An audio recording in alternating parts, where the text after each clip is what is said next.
Don't forget to like, share, and subscribe.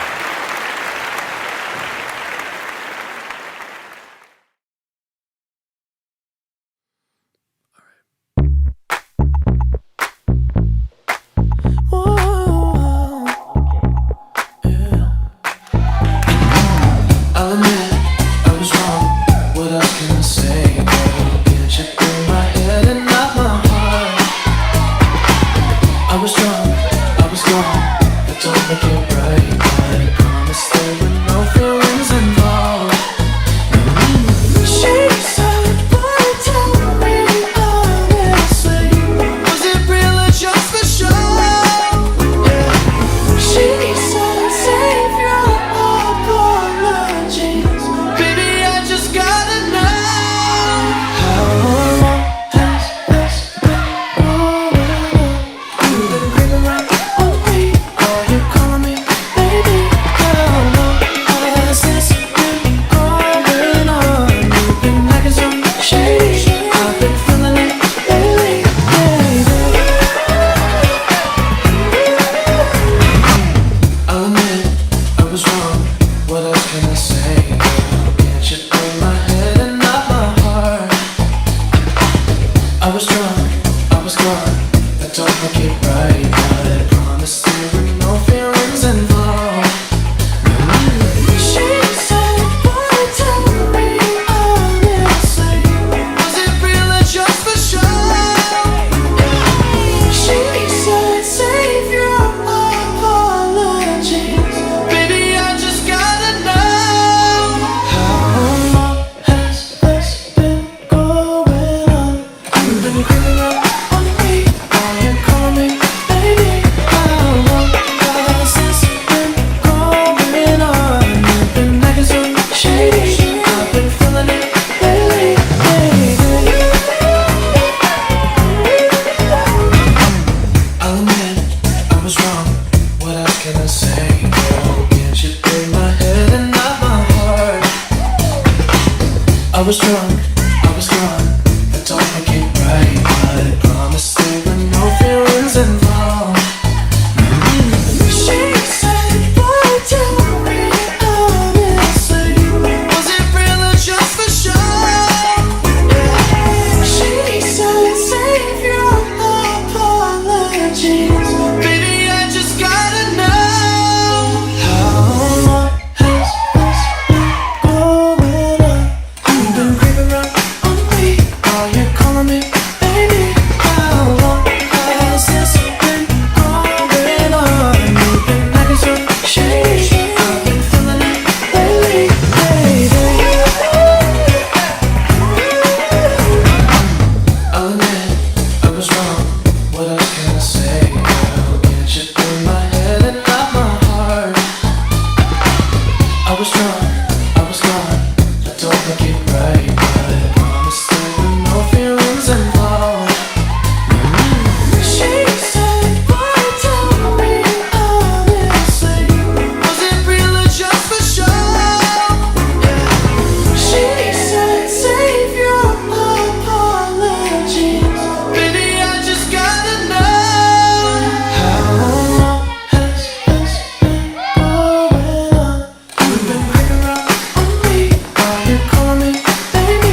forget to like, share, and subscribe.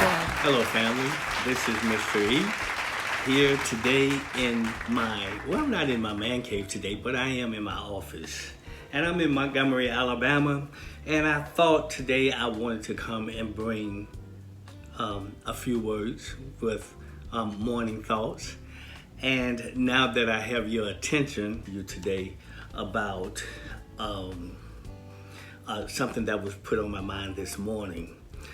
And it's about teacher-student relationships. And I noticed that within myself, that now that I'm approaching 65, okay, even though I still consider myself a student, in some areas, because we choose our own mentors, we choose people that resonate with the things that we teach and the things that we do in our lives. And so at this point in my life, I've chosen certain people to where I still listen to them. Okay, so I know how to be a student.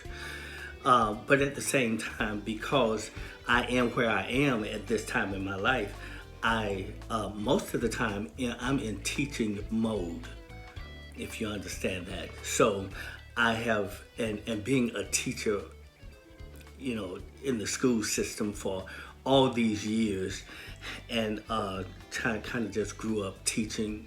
I learned under my father, who was superintendent of the Sunday school lesson and superintendent in the church and what have you, and the pastors. And I remember great men that we had in our lives when I was coming up as a child, and we had to learn to be students.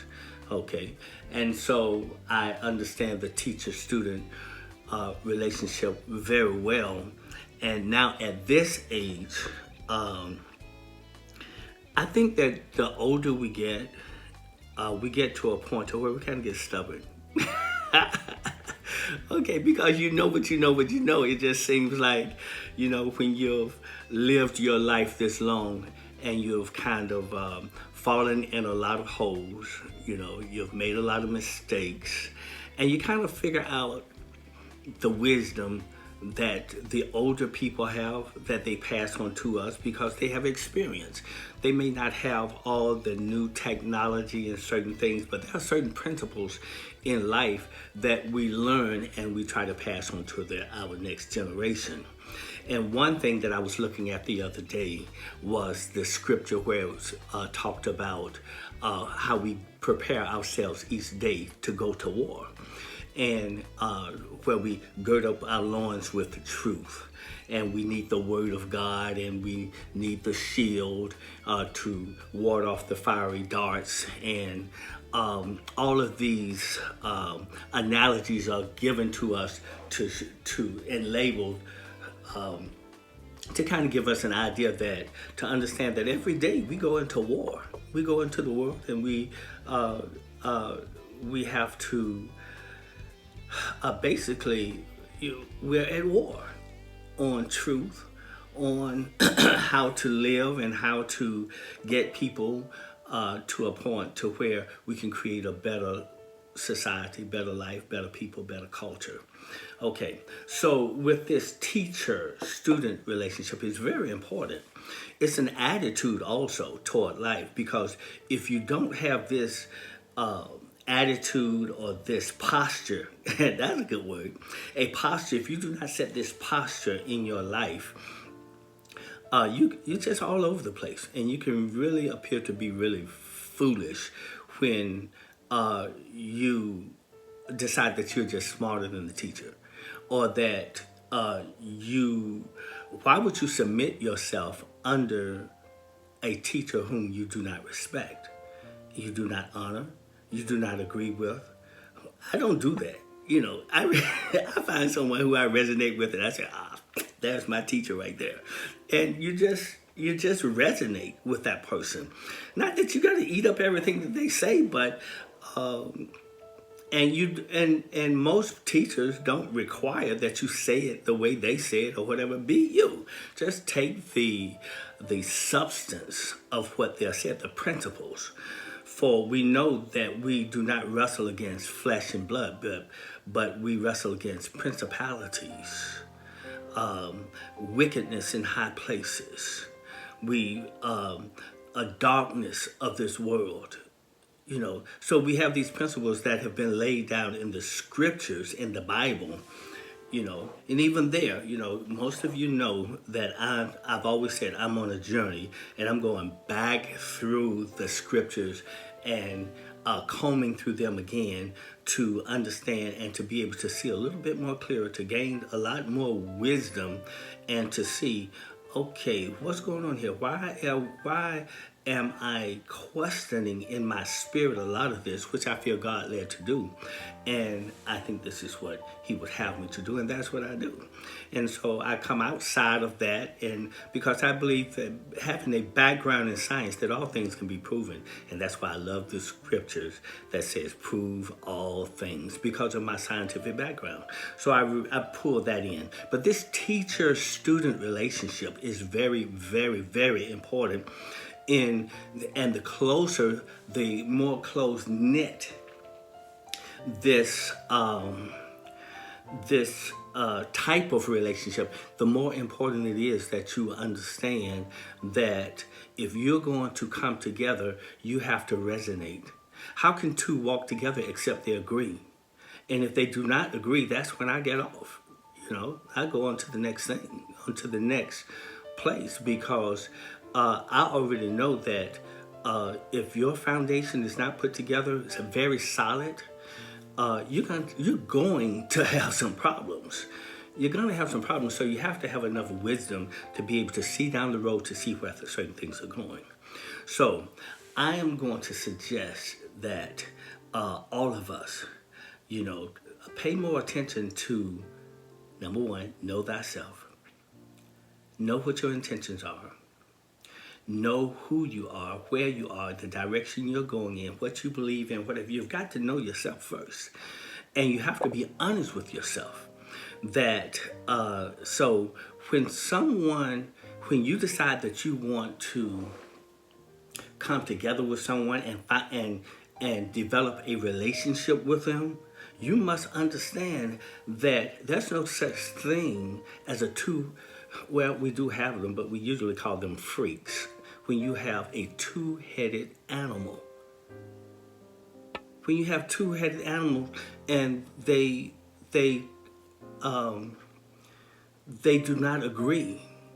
Oh my goodness, how can two walk together except they agree? That right there is the reason why marriages that work. How can you just keep coming together, but yet you have opposite? You're continuously in a place of discontentment, and your feelings won't lie to you. They will not. They will not. Actually, when you're at peace, it's when you know that you're in the right place. It's heaven. You can have heaven on earth when things are at peace, and when when you're in agreeable, you're even healthier when you're in a more agreeable and a happy spirit. Okay? And if that is not what you're getting, this is very important for your health, and very important for each individual, because this universe right here, this universe must be at peace and must be healthy when you're in the right place. So this teacher-student relationship is very important. Now, in relationships, when we usually, let me throw Lesson these terms 1. and see how you Teacher-student feel. relationships. And tell me, where do you see the teacher-student relationship with them? That a teacher relationship means that someone must be leading, and then someone must be following. That's a teacher-student relationship. That's a teacher-student relationship.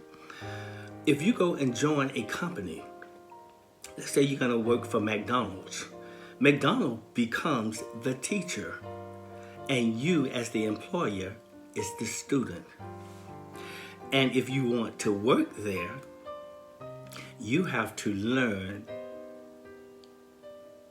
the instructions, the protocol, the policies, all of those things that make McDonald's successful. And I think it's very disingenuous for you to go and work for McDonald's and then you're outside talking about it. You better find something good to say about McDonald's if you're going to work there. If you're going to work there, you need to be saying, well, you know what? McDonald's gave me my first start. I learned how to cook there. I learned how this business works here. I learned how to greet people. I learned A, B, C, D, all the good things about McDonald's, and you promote those things. Because McDonald's, whether you like it or not, it gave you a job. Okay, now we're not talking about all the food and everything being so great for you, but obviously people like it, so it's a successful business. It's been here a long time. So you need to be able to be a good student to support the actions of McDonald's, of the business of McDonald's. Okay, we all have pros and cons, but if you're gonna work there and you're gonna receive a check from them, then you need to learn how to set your posture in a way to where you're supportive and you're not a Judas there in the business of McDonald's. Okay, and if you don't agree with it, then you need to move on because you're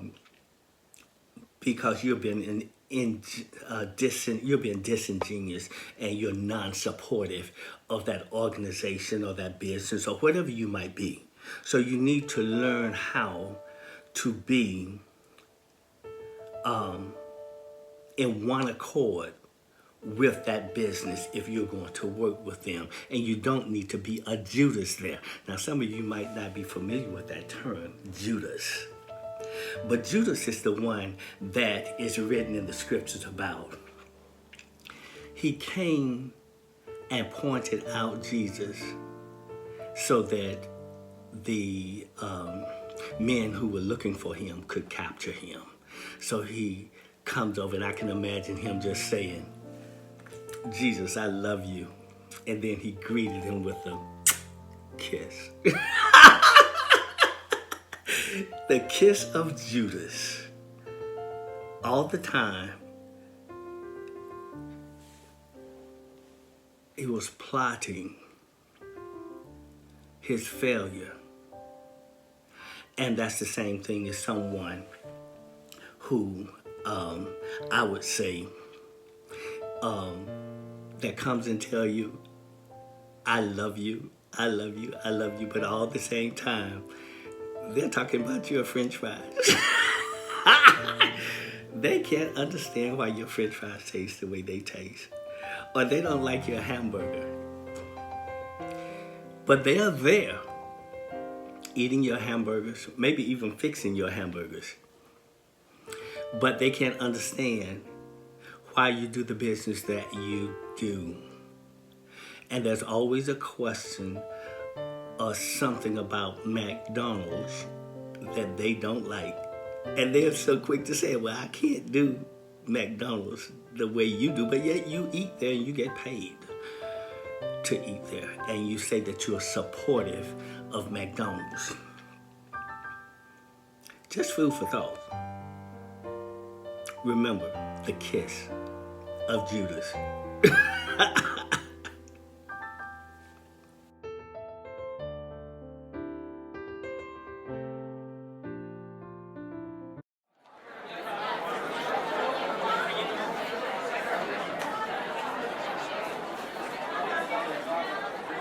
Hello, family. This is Mr. E. If you would like to support the works of Mr. E or any of Ezel's productions, you may make your donations at Cash App. You will use $EKUFIE, EKUFIE, or you may make your payments through check or money order made out to Anthony Ezel or to Ezel's Productions, LLC.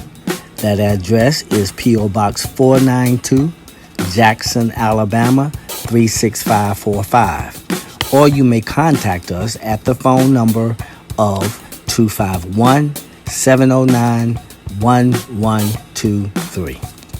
Thank you. Don't forget to like, share, and subscribe.